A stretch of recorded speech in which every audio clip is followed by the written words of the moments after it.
आज मैं आपको, पूरे देश को ये बताने आया हूं कि हमने 3 कृषि कानूनों को वापस लेने का, रिपील करने का निर्णय लिया है। After over a year of agitation over the contentious farm laws, Prime Minister Narendra Modi announced on Friday that the centre will repeal the 3 controversial farm laws which were passed in Parliament in September 2020. This surprise announcement on the occasion of Guru Purab marks a major U-turn as the government had never taken any concrete initiative to talk to the farmers in recent months. कृषि कानूनों को वापस लेने का, repeal करने का निर्णय लिया है। Despite the government repeatedly saying that these laws were made for the benefit of farmers, they were critically challenged by most of them. Let's look at how this protest turned into a roller coaster ride of emotions and events over the year.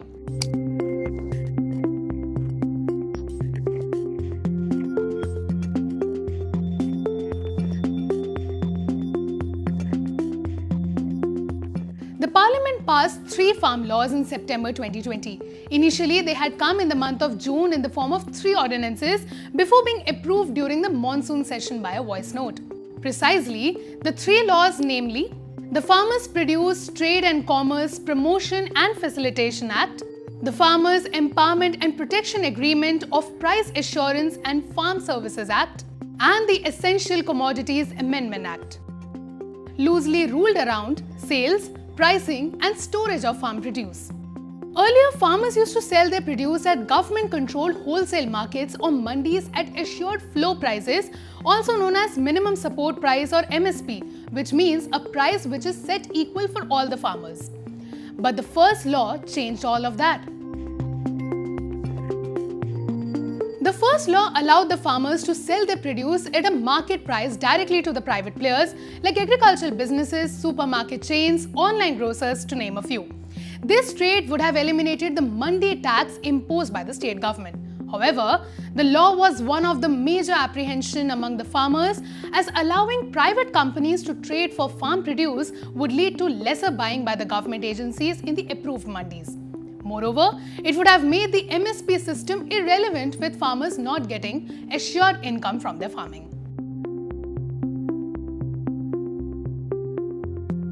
The second law allowed farmers to do contract farming and market their produce freely. The opposition to this stems from the past experiences of contract farming in India, which has not always been beneficial for farmers, that either left them vulnerable to indebtedness or resulted in the loss of autonomy. The last law was an amendment to the existing Essential Commodities Act. The law is about doing away with the centre's power to impose stockholding limits on foodstuff except under extraordinary conditions, like in the case of famine, war or other natural calamities. Of the 3 laws, farmers considered this to be relatively more business-friendly than the other 2. The laws were met with widespread protests by farmers mostly from Haryana, Punjab, Western Uttar Pradesh, who had gathered at several border points of the capital city since November 2020. Here's a look at the major events that transpired over the year. After Rajya Sabha passed the ordinance on 20th September 2020, farmers in Punjab announced a 3-day Rail Roko Andolan. The protest was further amplified when on 25th September, farmers across India took to streets in response to a call by All India Kisan Sangharsh Coordination Committee.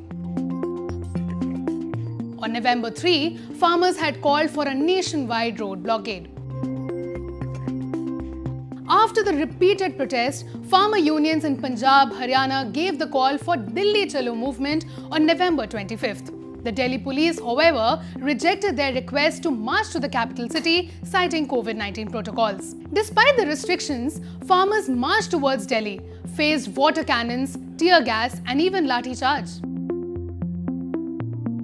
On December 8th, farmers gave a call for imposing Bharat Bandh. On December 11th, Bharatiya Kisan Union moved the Supreme Court against the 3 farm laws and held a one-day hunger strike at all the protest sites on December 21st. Trying to pacify the situation and initiating a discourse, the government held 6 rounds of talks with representatives from November 3 to November 13th. The result was that the centre agreed to exempt farmers from the stubble burning penalty and drop changes in the Electricity Amendment Bill 2020. Meanwhile, the Supreme Court slammed centre for its handling of the farmers' protest. On January 12, 2021, the top court stayed the implementation of the 3 farm laws and ordered for the formation of a 4-member committee to make a recommendation. January 26th and 28th were characterized as the high points of the farmers' protest as thousands of protesters clashed with the police during the tractor parade called by the farmer union. The police attacked them with tear gas and lathi charge. Farmers didn't hold themselves back either, as they retaliated by vandalizing public property and attacking police personnel. In February 2021, Delhi police registered an FIR on charges of sedition, criminal conspiracy and promoting hatred against the creators of a toolkit, a document on farmer protests shared by the 18-year-old climate activist Greta Thunberg. By the time the entire world was eyeing on the tug-of-war between the centre and the farmers, pop icons like Rihanna and lawyer-author Meena Harris also voiced their support for the farmers.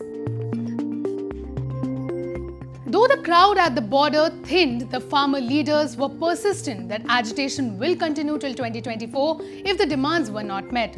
In fact, on May 27th, farmers had observed a black day to mark 6 months of the agitation and burned effigies of the government. The agitation against farm laws returned to the spotlight on August 28th when Haryana police cracked down on farmers in Karnal, leaving several injured in lathi charge at the Bastara toll plaza on the national highway. The anger kept simmering when on October 3 a car mowed down a group of farmers rallying in Uttar Pradesh, Lakhimpur Kheri. There was a major political unrest with political leaders like Priyanka Gandhi, Akhilesh Yadav and Chandrasekhar Azad being prevented from reaching the site in follow-up protests. The alleged perpetrator Ashish Mishra, the son of Union Minister of State for Home Ajay Mishra, was arrested the following day. In October, the Supreme Court had made it clear that protesters cannot block roads indefinitely for their protests. Following this, the Delhi police started removing barricades from Ghazipur area, Tikri border, where farmers were majorly protesting. Ahead of PM Modi's decision to repeal the 3 laws, the Samyukta Kisan Morcha had also called for massive Mahapanchayats in all state capitals on November 26 as part of the first anniversary of the agitation at Delhi borders. After a long, hard battle, farmers were today seen celebrating with jalebis and performing havan.